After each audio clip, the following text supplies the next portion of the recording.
Oyeku wori. O Fonyeku, Ifa fala que é doença de dinheiro que ele tem. Doença de dinheiro.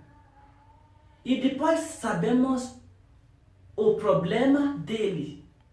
Então, precisamos perguntar a Ifa que o que ele pode fazer para ele, para os problemas dele, pode tirar, pode deletar.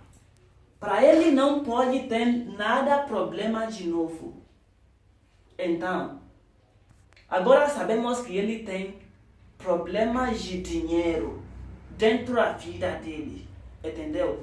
E agora vamos começar a perguntar Eva se ele precisa fazer o sacrifício ou o serviço.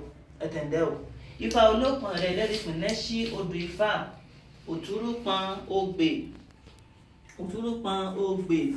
É sacrifício que ele precisa fazer neste o Ifa. Sacrifício que ele precisa fazer.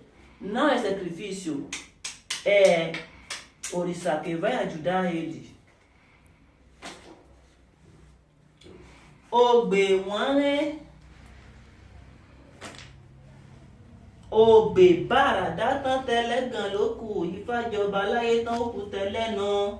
Agora Ifa pegou o sacrifício que ele precisa fazer, sacrifício para o ano novo que queremos entrar, para pode ficar muito bom para ele.